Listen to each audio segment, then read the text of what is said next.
pleasure to be here for CBI at 10 as part of Transforming Work Week.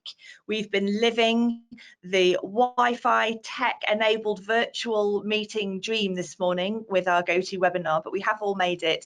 And I'm thrilled to be joined by Lord Coram Villamoria, who of course is the president of CBI, by Jodie Coe and Michelle Sequeira, and we're going to have a conversation this morning about the future of diversity, equity and inclusion. My name's Liz Mosley and I'm an editor at Tortoise, and I'll be sort of trying to moderate the conversation. We'd love to hear your questions if you'd like to ask them to our invited experts this morning, so pop them in the question panel and I'll find time to bring your questions into the discussion. But if I can start with Lord Villamoria. Good morning, Coram, lovely to see you. Would you mind just reflecting a little bit? We had, you and I, a conversation in one of these sessions earlier this year, I think it was, about Change the Race Ratio particularly, which is one of the big initiatives that's really driving the CBI agenda in this. And I wonder if you might sort of reflect, just to get us going, on how the pandemic, the COVID-19 pandemic, sort of affected the D&I agenda, and specifically how the CBI has sort of adjusted its approach accordingly. Yes, thank you very much, and good morning to everyone on this very, very important matter of diversity and inclusion. Earlier this week, I was giving the opening final day, the first day of the Oxford Side Business School MBA class, 355 students from all over the world. And I gave the closing session of the opening day, their first day at Oxford. And it was amazing how they were more interested in diversity and inclusion than almost any other topic. Of course, they asked me questions about Cobra Beer and my entrepreneurial journey and about the House of Lords and about the CBI, but they were really, really keen to talk about diversity and inclusion and change the race ratio. And I've seen this, that with young people around the world, the two things that matter more than anything else, one is diversity and inclusion, and now the other is sustainability, the climate change, the environment and biodiversity. And we've seen in this pandemic, I took over as vice president of the CBI in 2019, June. No sign of any pandemic then.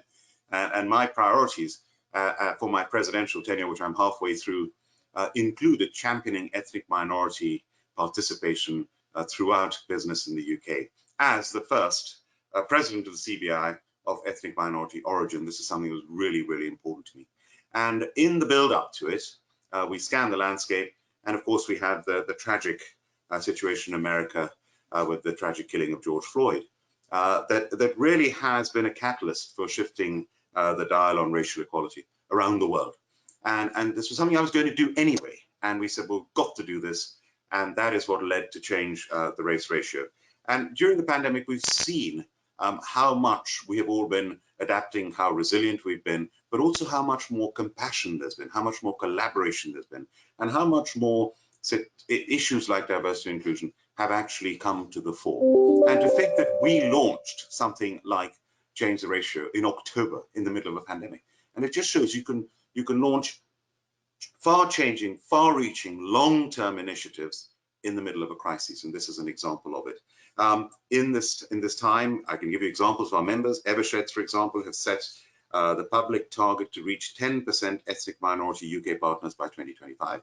Now, we've got to remember that proportion of ethnic minorities in the population is 15%, but this is progress. I mean, 10% is progress. In Parliament now, we now have, when I was a student at university, 1987, the first four ethnic minority MPs were elected to Parliament. Big celebration. There was one in the House of Lords, so 5. 2012, 25th anniversary, 69. After the 2019 election, on the steps of Westminster Hall, over 100. But 100 parliamentarians, House of Lords, House of Commons, is 7.5%. So it's still halfway there. We're getting there. Look at the cabinet table. Look at how many members of the ethnic minority, from the Chancellor to the Home Secretary to the Business Secretary. It's phenomenal. So we are getting there. We are making progress. Google has set a target to support Black executives and achieve at least 30% minority representation on the exec team by 2025. Facebook has pledged to spend $1.1 billion this year with minority-owned businesses and disperse millions of dollars in grants and organizations fighting for racial justice. So this is happening. And we've, of course, at CBI launched our Seize the Moment, which is a fantastic initiative. And Seize the Moment, of course, a big part of that is diversity and inclusion. And this is what businesses want. So CBI survey, 7 in 10 companies expect to increase activities to drive D&I in the next 2 to 3 years. We also know that businesses are 25 and 36% more likely to outperform financially if they have higher gender or racial diversity at executive level. And the facts are, the figures are there. The McGregor-Smith review, my colleague in the House of Lords, Baroness Ruby McGregor-Smith, her review, which about 4 years ago said there'd be £24 billion extra if we improve participation. I think, by the way, that's a huge underestimate. It's much, much more than that. Much more could be added to the economy. Peer-to-peer learning needs to be enabled, raising awareness of this topic. And I would like to talk, when we have time later on, about inclusion, how important that is, because diversity is useless without inclusion. Brilliant. Thank you so much, Karen. I wonder if I might just ask a brief follow-up question before I come to Jodie to hear sort of from the coalface how it feels to be implementing some of this stuff inside a rapidly growing business. When we spoke before about the launch of Change the Race Ratio last October, so we're about a year in, do you have a sense in that 12 months of what the impact already has been of this particular initiative? I mean, you mentioned some particular companies making announcements. This is very much part of that. Have you got a sort of tracking mechanism, for want of a better phrase, of how it's going? Yes, I mean, of course, you have the fact that so many large, important institutions have already signed up to the initiative, from Microsoft to Deloitte to Aviva to the business in the community. Universities have signed up to it as well. So the fact that so many organizations have signed up to it is great. And we've got a target of trying to get at least a third of the FTSE 100 to support it by the end of the year. We've had lots of activity. Businesses sign up to the 4 pledges and change the race ratio. And everyone, by the way, is totally aligned with that to increase the Parker Review, to implement the Parker Review. And the latest review of the Parker Review shows that there are still almost 20 FTSE 100 companies that don't even have one ethnic minority director. And in the FTSE 250, it's much worse than that. The vast majority of FTSE 250 do not even have one ethnic minority director. And the target for that is by 2024. So we've got a big job to do to achieve that. And then when you look at racial and ethnic diversity in senior leadership, which you sign up to as well, we've got to champion that and be transparent about that. Targets, ethnicity pay gap reporting is still not mandatory. Gender pay gap is, but ethnicity pay gap. And we know survey after survey, organizations have over 20% gap. I mean, this is completely unacceptable. There should be a 0 gap. Now we need to highlight this. And the more we highlight this, the more we can do to reduce gap. And the final point is, of course, they sign up to the inclusion part of it. And by the way, when you go further, Black members of FTSE 100, there isn't a single Black chief executive of FTSE 100 company. There isn't a single Black CFO of a FTSE 100 company. To my knowledge, there hasn't been a Black permanent secretary to date in the civil service, in any head of any department. So we're making progress, but we've got a long way to go still. Yeah, I couldn't agree more. There's a couple of interesting and I think useful questions coming in. We had a conversation, funny enough, with a woman who is in charge of the sustainability agenda in IT at DEFRA, and I spoke with her last week. She was brilliant, and the phrase that she used in relation to sustainability commitments was, it's very important that we mark our own homework, that we sort of hold ourselves accountable. You know, we're going out preaching all this good stuff and setting a national agenda for other organizations, but I have to, I need to make sure that I'm doing my bit too on behalf of my own organization. What's your view? Harun Rashid's asked, what's the race ratio inside the CBI? And a sort of a build on that is, do you think that the sort of commitment to publish, for example, representation stats on gender and race, do you think that is part of the sort of, being transparent about that is part of mandatory requirements, or do you think it's okay for that to remain optional for organizations? Well, I think the pay gap should be mandatory. And that is, we've been saying this to CBI for a long time, by the way, and in this particular initiative to change the race ratio, we are specifically advocating it. And I know I've got support across the board. The government commissioned a report recently, which was very controversial, which you may be bringing up in this conversation. A lot of us didn't support a lot of the things in that report. For example, they did not recommend mandatory ethnicity pay gap reporting, whereas I know the vast majority of people in business would recommend it should be mandatory. So we think there should be transparency, and we monitor it very carefully in the CBI. And for example, as I said, the first ethnic minority president in the history of the CBI. Carolyn Fairbairn was the first female Director General in the history of the CBI. There's been one woman president of the CBI, Dame Helen Alexander, sadly passed away. So again, the CBI has itself been making progress over the years, but it's taken decades to get there. It is definitely useful, isn't it? We had the same issue in our little organisation at Tortoise, that when you start to really care about it and count it and monitor it and track it, you realise that it's not as easy as you might think to really make the changes that you all want to make, which is probably a good way for me to come to Jodie. Good morning, Jodie. Lovely to see you. Now, you're Director of People and Operations at CPI. CPI is you're sort of 700-ish people now. You're an innovation company creating products and processes for companies, but specifically things that sort of further a kind of good for the world agenda, whether that's social good or sustainability or what have you. So you're right in the sort of thick of this on all sides, commercially and everything. Tell us a bit about how the CPI has set its own sort of DE and I priorities for the next kind of 2 to 5 years. Where are you aiming your targets now? Excellent, thank you, Liz, and thank you for inviting me today. I'm very much looking forward to the conversation. So within CPI, our purpose is to create positive impact to the UK, whether that's economically, socially, or environmentally. So ED&I absolutely is at the front and centre of all of that. And when we approached our strategy, if you like, we did a two-pronged approach. We did a bottom-up and a top-down. So it was very important that we aligned what we did to our strategy and our purpose. But also equally important, and if not more important, was to get our people involved. So whatever we did, we involved everyone and we included everyone in our plans. And we very quickly realised that just taking it at a people approach wasn't going to work either. So we looked at it through 3 lenses. We looked at it through people, so our own people, our community, so the community that we serve and we work within, and our partners in the supply chain. And that enabled us to get an ecosystem of priorities that hopefully then achieve success. So our actual priorities at the moment are clearly around talent and resourcing. We have to increase the talent pool. We hear recently in the media around all the skill shortages and the difficulties people are getting and having in recruiting. So ED&I is absolutely a route to increase that talent pool.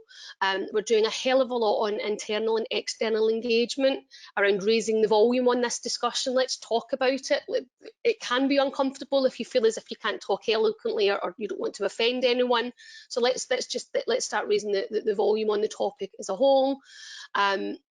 Also around governance, so how do we get the board involved and help the board understand the importance of it, all the way down to the laboratories that our scientists work in. So there's a lot on governance. And then finally the piece is around outreach. So how do we get out into the communities that we're trying to recruit from and we're trying to have a positive impact on and to get their involvement too. So it's a big long list of stuff that needs to happen, but aligning it to our strategic priorities and getting our people involved are the two most important elements of what we're doing at the moment. Have you set yourself targets in the CPI of where Lord Bilimoria mentioned, targets are great, they're very much part of the journey, but they're not the whole answer because the inclusion piece needs to follow very swiftly. Have you set targets that you're aiming for? Yes, very much so. So there's a lot of target around making progress. So we haven't put a number on it because we feel as if that's arbitrary, because what happens if we don't achieve it? So there's definitely let's ensure we improve every day, whether that be our gender pay gap, whether it be our our diversity split across the organisation, and let's ensure we make progress. In terms of hard measures, however, the main one we focus on is our inclusion measurement. So we measure that in our employees and how included they feel. So you ask, just to be clear, you ask your people, how comfortable do you feel, or how do you actually measure? Exactly. There's 3 main questions. There's around how much do you feel you can be your authentic self at work, and that gives a real strong measure. How included do you feel in the wider team that you operate in, and we do advocacy as well, and would you recommend CPI as a place to work, which links to feeling included. And those 3 measures we measure on an annual basis, and we pay really close attention to it. Interesting. And then I'm really interested, I've got a couple of questions that have come in, and one from Eunice Malik saying, how do we make sure that the agenda is sort of comprehensive? And we made the point before we went live, Jodie, that when the mandatory gender pay gap legislation came in place, it really focused the mind of, oh, we need to sort out the men-women thing. But it sort of acted as a sort of lightning rod for a greater degree of focus on all of these lenses. And I'm really interested that you've strategically selected a social mobility frame as a sort of hub, if you like, of how you're going to push DE&I more broadly. Just tell us a bit about that, how that works in practice. Yeah, indeed. So social mobility came about from feedback from our employees, actually. A lot of our people join CPI because of the purpose of having positive impact. So they say, well, if we're going to have a positive impact, how can we contribute and get involved in it? So interestingly, our organisation was founded in the northeast of England, which has seen its fair share of economic and social challenges over the last 20 years. But we saw an opportunity to change the narrative on that and focus on positive action around essentially raising ambition level and self-belief in the local community we work in. And we've done 2 very specific things. One is sustained investment in our early career provision within CPI, whether that be across placements, work experience, apprenticeships and graduates. And the second thing we did was partner locally with the Middlesbrough Foundation to create a Future Innovators programme. But they're linked, they're very, very closely linked, because what we realised with our early career individuals was we were giving them lots of development to be the best they could be, to aspire to greater and better things. But they also wanted to have a safe place to practice those skills. So we said, okay, why don't we use that development group, if you like, to then do a fundraising project, which is used to practice all the sort of skills they're developing, and raise funds to then fund a programme for future innovators through the Middlesbrough Foundation, where we go out into the community, reach hard to reach children who are unsure about what their next step is, unsure whether they can have a career, and raise the ambition and the belief in them as well. So it's a bit of an ecosystem that enables real positive action and social mobility and action across our people. So it's great for employee engagement, it's great for outreach and engagement in the local community, and ultimately it's great for business, right? Because we're having engaged employees and we're also achieving the targets we've set ourselves around impact socially. Yeah, fascinating. Thanks ever so much, Jodie. I'm going to bring in Michelle now. Good morning, Michelle. Thank you very much for waiting patiently to come to you. Michelle Sakara, you're the UK DE&I leader from a consultancy perspective at Mercer. So you're kind of the person that companies call when they need help to implement, accelerate, get started, whatever it is in this space. I'm really interested to know if we talk about sort of the internal bucket first, if you like. Sure. What are Mercer's D&I priorities for the next 2 to 5 years? Absolutely. Thank you, Liz, and pleasure to be here with you all. Thank you for having us. So on the internal side, really interestingly, we take our own medicine, and so I was hired to help with our internal DEI strategy. For those that don't know Mercer, we are a human capital consulting firm. So we help change people's lives from a wealth perspective, a career perspective, and a health perspective. And our mission at Mercer UK is to be universally celebrated by our colleagues and our clients for a truly diverse workforce and our wholly inclusive culture. Now, obviously, we're global, so we have a global DEI strategy, but my role was to help set our UK-specific one. To get there, what Jodie was saying really resonated with me because we took a similar approach. We wanted to make it specific to the UK, and we undertook a data-driven approach to ensure that our strategy would focus on the key areas that would really make a difference for us in the UK. And this included hearing from our colleagues. Our employee voice was really important to us, but we also looked at our workforce data. What is our data telling us that would bust some of the myths that we had? Do we have the right talent flows? Do we have equity in our opportunities, etc.? So we looked at all of that, and then we also looked at our policies and practices. So that's the three-pronged approach that we took, alongside talking to our clients and suppliers. So I just wanted to give you some background before I set the scene on our 2025 aspirations. So we have a number of aspirations for 2025 that we are holding ourselves accountable for. So our ELT have aspirations and rewards that are aligned to that. So a number of them, if I may. The first is to mirror the communities in which we work. And this is an aspiration to achieve racial and ethnically diverse representation at all levels of our organization, at that 15%. We have a little bit of work to do in that space, and I'll touch on some of the activities that we are looking at to help us get there. The second is to advance our appropriate gender balance at all levels and roles. We at Mercer are 50-50 already, yet we, as many other organizations, once you get to the senior grades, that tends to drop off a little bit. And again, using our data-driven approach, we have concluded that by 2025, we'll aspire to 45% at those senior grades. Again, it's a stretching but a realistic target for us at Mercer. The other areas that we are looking at is to enhance our well-being. We work with a lot of organizations on well-being and including positive mental health across the workplace. So we're doing the same internally. As I articulated, building a wholly inclusive culture is super important for us. We want to ensure that all our colleagues can thrive, and we are looking at a number of things, including our business resource groups, to ensure that we continue to listen to our colleagues, to continue to raise awareness, to educate, and really to improve our colleague experience.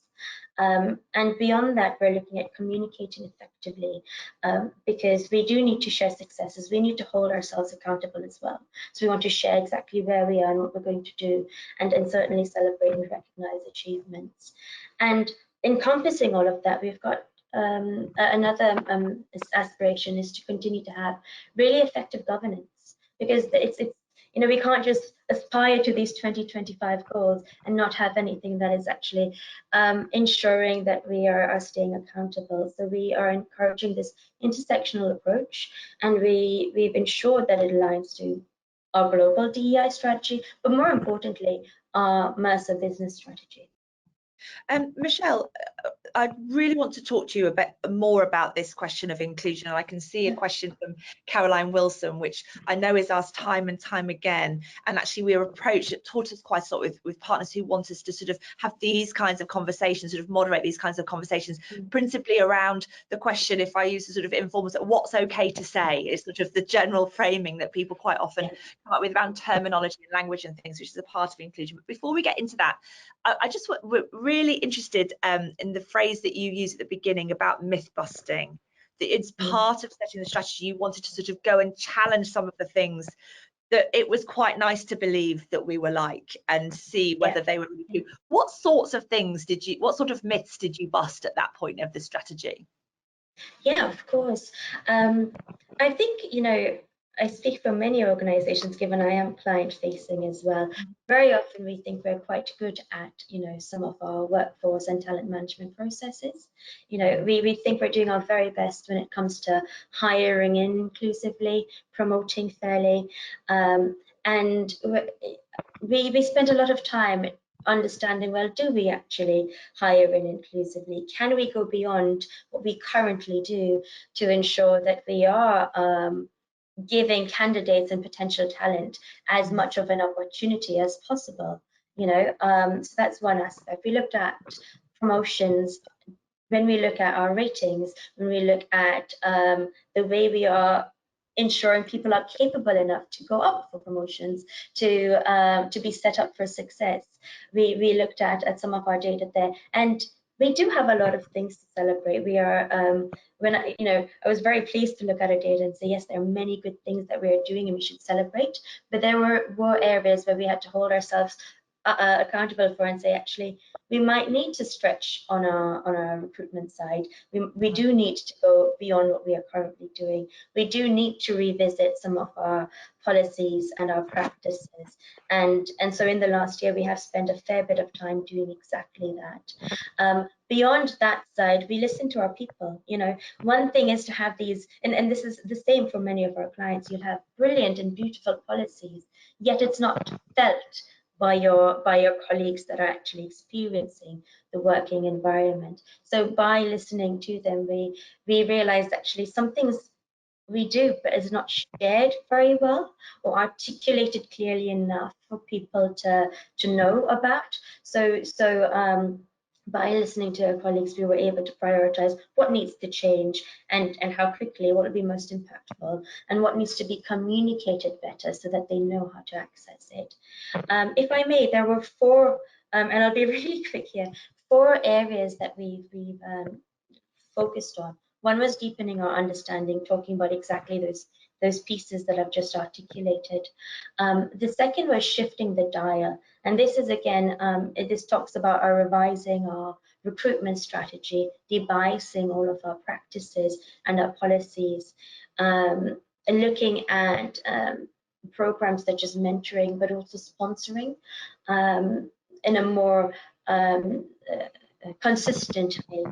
Equipping all, you touched on, what can we say, what is appropriate, how do we start to be comfortable with being uncomfortable, because we know many people are uncomfortable with these conversations. So one of our priorities is to go beyond just unconscious bias training, actually having learning journeys to ensure we're constantly embedding that learning, more mandatory training, not just for leaders, but all levels of the organization.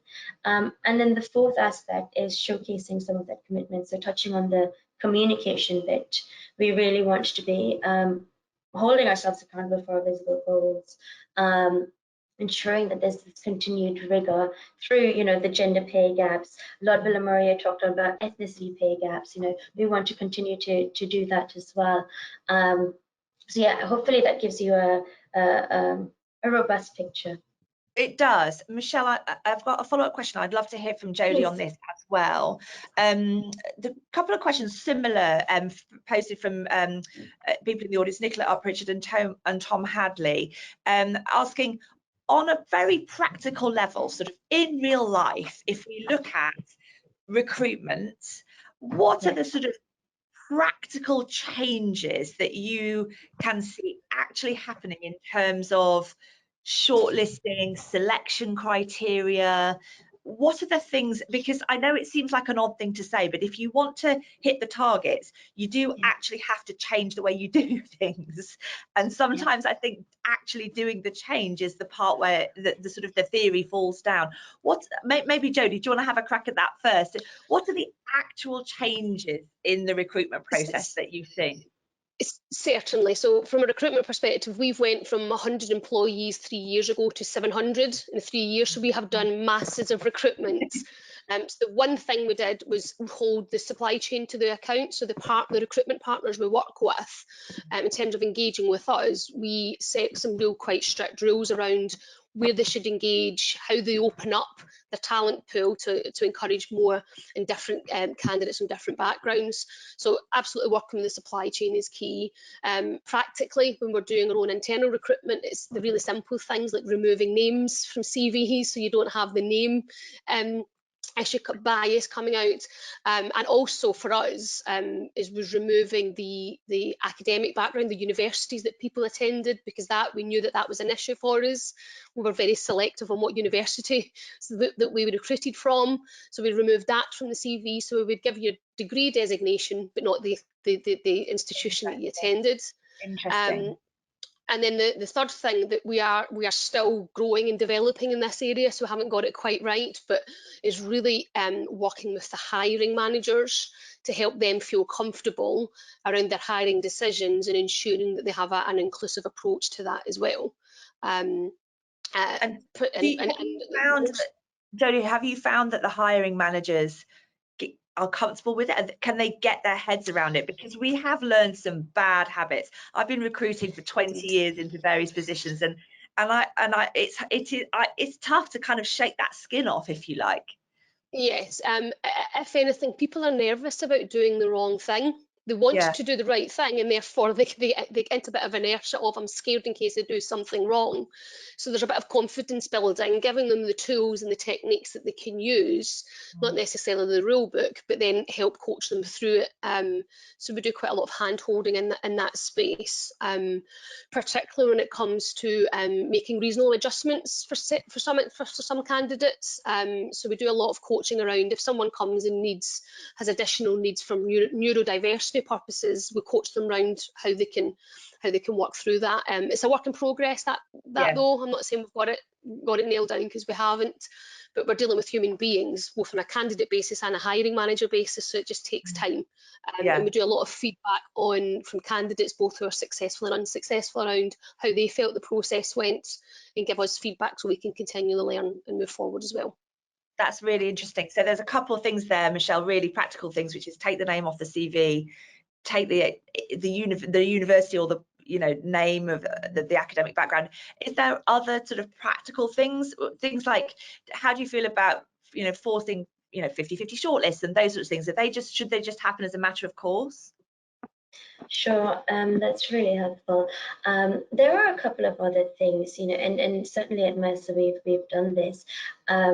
On the CV side, we do very similar to what Jodie has said, but also when we're thinking about our adverts, we've revisited the job profiles. So for example, is it necessary to have 10 years of experience for a specific job? Maybe not in some instances. So we've really taken a critical review of our job profiles and our job adverts, and I think I would encourage organizations to do so. The other things is, again, on a practical side, consider the interview teams. You want to see diversity when you are interviewing for a position, so that's on the other end that I'd encourage, and indeed we're doing that ourselves. Skills-based hiring. So do we need to go in for a specific, and again, this will open up a talent pool. We're seeing this at Mercer. Can we go in for transferable skills, maybe hire somebody earlier on, and train them up for the role that you actually want them in? So a more of a strategic workforce planning is an area that we're continuing to work on. On your question there about mandating shortlists, we have gone in with the approach that we are encouraging a diverse slate of candidates. So 50% of a diverse slate of candidates, but ultimately our goal is, by having that diverse slate, you automatically open up to those hiring managers and to the recruiters that actually there is more talent out there than the standard that you were looking at previously. That automatically opens up those doors. We're not mandating that we will be hiring in the 50%. Ultimately, we still want to hire in the best people for the role. So just to, that's a clear distinction that we've wanted to make, and we've upskilled our hiring managers there. We need to open up those doors. Look, I wonder if I might come to Lord Billamori with a question that's been suggested by a couple of people in the audience, Griffin Scheel, one in particular. Obviously, we are operating, in my last CBI at 10 webinar, we talked a lot about labour shortages. a really acute live issue that's affecting lots of organisations across lots of sectors. It's sort of, on the one hand, it feels logical that a greater push for a more diverse workforce will only help to alleviate labour shortages because you're fishing from a broader pool. But there's another sort of, there's a competing school of thought, which is when you're really up against it and you just need people in who can do the work, is this kind of agenda that is carefully considered and takes a bit more time, is it going to be a hindrance? Do you think that there's a pinch point there? How would you think about that challenge? There's no question that the labour shortage at the moment, I mean, this has been building up for a while. Yeah. Been exacerbated by things like the pandemic, which was completely avoidable. And you know, we have 1 million vacancies at the moment. In many companies, I could give you example after example, companies are looking for 1,000 people. Yeah. So it's real. And I think that we should not, this agenda is so important. This carries on through the recruiting process, whether there's a labour shortage or not. We must not, you know, you've got to carry on with this. This is far too important. And I don't think it should affect what we're talking about at all. This should become part of a way a company operates. It shouldn't be something that takes more time or is more trouble. It's got to be embedded in the way we approach things. And by the way, it's not just, this is not just doing the right thing. It makes business sense to do it. Yeah. The McKinsey survey, I quote time and again in 2019, the top quartile of companies that embrace diversity and inclusion are 36% more profitable than the bottom quartile. And that's a fact. Deloitte have shown time and again, their Deloitte survey, the companies that embrace diversity and inclusion are more innovative. I mean, I can give an example which I've given time and again, my own business history with Cobra Beer, when we started with 2 people, built up a team, built up a mini United Nations, people from all over the world and different backgrounds, different mindsets. And when you put that together and you allow that diversity to flourish, then it creates a buzz, and that buzz creates creativity, and that creativity creates innovation, and that creates growth. And we grew at 40% compound for 18 years in a row. That would not have happened without that diversity. So I've seen it work firsthand in my own business. Yeah. Thanks so much. This is a really great question. I'm really pleased that Laura Lovell or Lavelle, I'm not sure how to pronounce your surname, has asked, because I think that we can come on conversations like this and we're in furious agreement that this matters, that there are practical things that you can and should be doing, that you can make a change, that it will make your business better. We all get it. But Laura is saying, I work in communications in a large multinational corporation. The vast majority of our workforce in the UK is older men who perhaps maybe aren't as bought into the D&I agenda as younger people. It is a bit, she said it's probably a bit of a generalization, but she's kind of making a point that there are still people in her organization who haven't fully bought into this yet, in spite of the very clear business case for it that Lord Billamori has just outlined. In spite of all of the things that it's just the right thing to do for the world and for the community and everything else.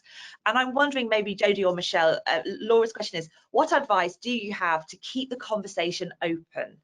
Do you have advice on approaching people who aren't yet on board? And I think it's a good watch out for us to remember that not everybody, the penny hasn't dropped for everybody yet. Jodie, what would you say to Laura?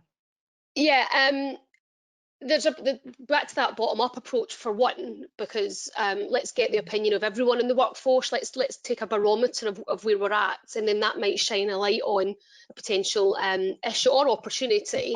And actually, there's a bit around culture and behaviours around be brave enough to challenge that thinking and use the stats that Lord Billamori has used, bring to the fore the information that's widely out there, and say this is the business case for change.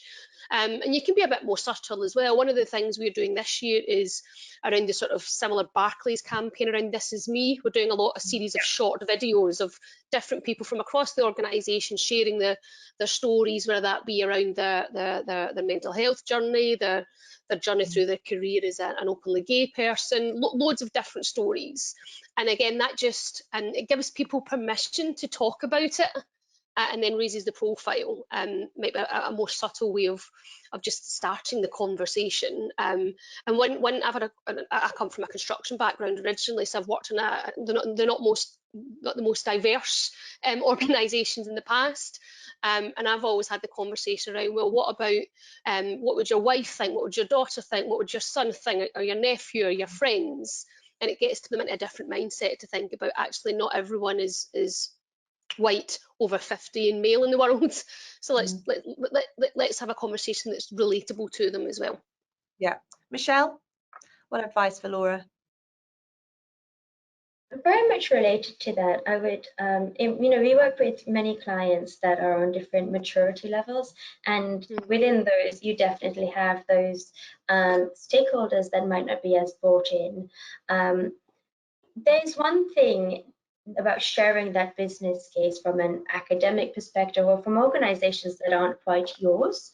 I'd say also consider the business case from your perspective. So by listening to your colleagues, understanding why are people actually leaving, what are they saying on Glassdoor and indeed in other online forums, what is your talent pipeline looking like, and what is the impact that you might have on that talent pipeline by actually having a more inclusive approach. So I would recommend that you or any other organization look at your business case and articulate your business case internally.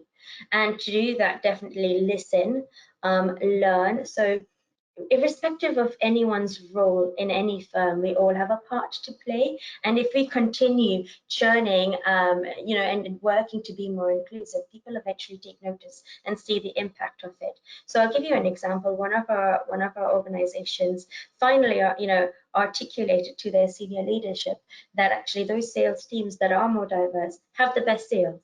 They kept doing it.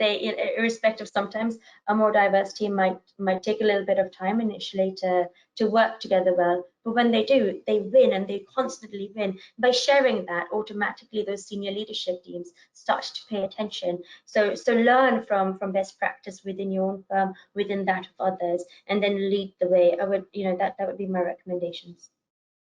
Brilliant. I can't believe we've only got 2 minutes left. This is one of those webinars that we could definitely do another one back to back. There's a real appetite for this stuff, and I think that it's really encouraging that we not only get the engagement, but there are so many questions, because it shows that people are really thinking about it. How do I get started?